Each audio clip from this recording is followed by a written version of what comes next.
আসসালামু আলাইকুম। নতুন একটা ভিডিওতে সবাইকে আবারও স্বাগতম। আজকে আমি লাউয়ের শসা ভর্তা করে দেখাবো। চলুন ভর্তা তৈরিতে চলে যাই। এখানে আমি 3টা পেঁয়াজ কুচি করে নিয়েছি। এটা এখন ভালোভাবে তেলে ভেজে নেব, লাল না হওয়া পর্যন্ত তেলে ভাজবো। এখন আমি একটু স্বাদটা বাড়ানোর জন্য কালো জিরা দেব। আমি সব ভর্তাতেই প্রায় কালো জিরা খাই। কালো জিরা খেতে আমার ভালো লাগে আর অনেক উপকারী একটা জিনিস। পেঁয়াজটা আমার প্রায় ভাজা শেষ। এখন আমি নামিয়ে নেব। দেখুন এরকম একটা কালার এসেছে।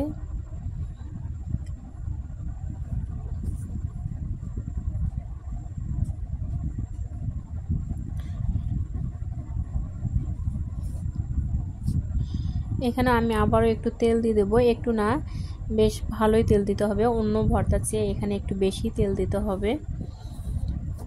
এই দেখুন তেলটা এরকম করে দিতে হবে। এখন আপনাদের চোষার উপরে নির্ভর করবে লাউর চোষা কতটুকু, সেই হিসেবে তেলটা দিতে হবে। আমি ভালোভাবে শুটকি মাছটা ভেজে নেব তেলে।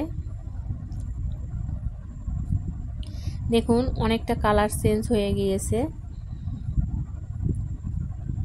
এখন আমি কয়েকটা না, বেশ কিছু রসুনের কোয়া দিয়ে দিলাম। এখন লাউয়ের চোষা ধুয়ে রেখেছিলাম, এটা এখন দিয়ে ভালোভাবে আগে ভেজে নেব তেল দিয়ে।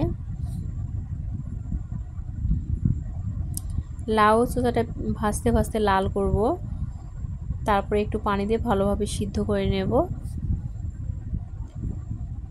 আসলে ভিডিওতে তেমন ভালো বোঝানো যাচ্ছে না। লাউয়ের চোষার কালারও কিন্তু অনেকটা চেঞ্জ হয়ে গিয়েছে। এখানে আমি একটু হলুদ আর সামান্য পরিমাণ লবণ আর তেল তো আগেই দিয়েছি, দিয়ে এখন এটা আমি ভালোভাবে সিদ্ধ করে নেব। দেখুন লাউয়ের চোষাটা আমার প্রায় হওয়ার পথে। লাউয়ের চোষাটা দেখা যাচ্ছে যে একটু হয়নি, এরকম মনে হচ্ছে। এজন্য আবারও একটু পানি দিয়ে ভালোভাবে সিদ্ধ করে নেব।